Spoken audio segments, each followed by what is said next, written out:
जय श्री राम जी। अच्छा लग रहा है आप सबसे भेंट करके। यहाँ पर हम आपसे यही कहेंगे कि यदि आप चाहते हैं हम आपसे जुड़े रहें तो लाइक कमेंट अवश्य कीजिएगा। देखिए, जैसा कि आप सभी जानते हैं, इस समय कलयुग में, घोर कलयुग में सभी को भक्ति की आवश्यकता है। तो इस भक्ति को बढ़ाते रहिए आगे, कि ये भक्ति कहीं जाए ना। हमारी भक्ति सदैव हम सबके साथ रहे, हम सबके पास रहे। तो उसके लिए ज़रूरी है कि हम दिन रात अपने प्रभु का नाम नहीं ले सके तो कम से कम 5 मिनट का समय उनको दें।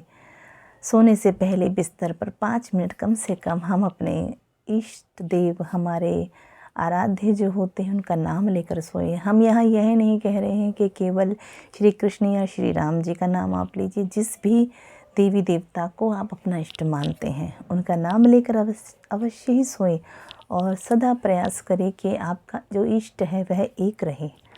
क्योंकि जगह जगह भटकने से कभी सुख शांति प्राप्त नहीं होती है। अच्छा है कि हम एक ही देव की पूजा और उपासना करें।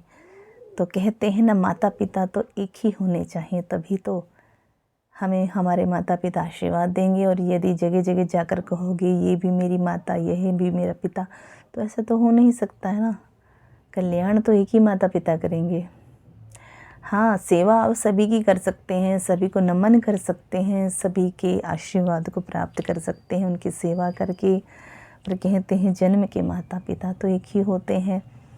तो प्रयास कीजिए कि एक ही इष्ट की शरण लें, एक ही देव की शरण लें। और यही कहते हुए हम यही कहेंगे, हाँ, धर्म को आगे बढ़ाइए और धर्म को आगे बढ़ाने के लिए प्रभु की आराधना कीजिए। ज़्यादा नहीं तो कम से कम दिन में नहीं, सारा दिन में नहीं, रात में नहीं, सारी रात में नहीं, तो कम से कम 1 मिनट का समय क्या आप अपने इष्ट देव को दे नहीं सकते? सारा दिन 24 घंटा पूरे संसार को देते हैं। जो संसार कभी किसी का हुआ नहीं है, होना तो उसी को है।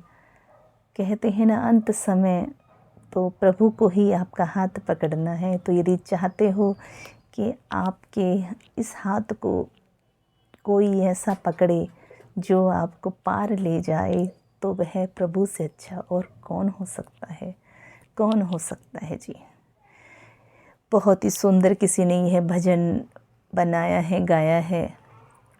छोटा सा हम यहाँ पर गाकर बताना चाहेंगे कि साथी हमारा कौन बनेगा, साथी हमारा कौन बनेगा, तुम ना सुनोगे तो कौन सुनेगा, तुम ना सुनोगे तो कौन सुनेगा।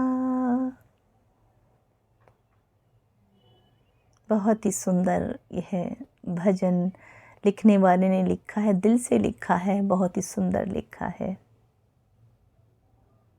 तो धर्म को आगे बढ़ाइए, प्रभु का नाम स्मरण करते रहिए, क्योंकि उसके अतिरिक्त जीवन में और कोई नहीं है।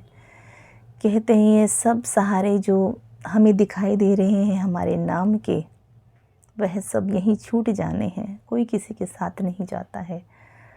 सब नाते रिश्ते, कहते हैं रिश्ते नाते तो नाम के होते हैं, स्वार्थ से सब जुड़े हैं। हम ये नहीं कहते स्वार्थ से कोई नहीं जुड़ा, स्वार्थ से तो हर रिश्ता जुड़ा है। परंतु जो एक निस्वार्थ रिश्ता है, निस्वार्थ जो प्रेम है, वह केवल ईश्वर ही आपको कर सकता है और कोई नहीं। आप उसे धन दीजिए ना दीजिए, भोजन दीजिए ना दीजिए, कुछ फ़र्क नहीं पड़ता। आप केवल भाव से उनको प्रेम कर लें और प्रेम से कह दें, हे प्रभु, हे श्री कृष्ण, हे श्री राम, हे माँ, मैं केवल आपका हूँ, आपका हूँ, मैं आपका बच्चा हूँ। केवल आपका इतना कह देना और अपने आप को उनको समर्पित कर देना ही आपके लिए एक पार उतरने का माध्यम बन जाता। जय श्री राधे, जय श्री श्याम।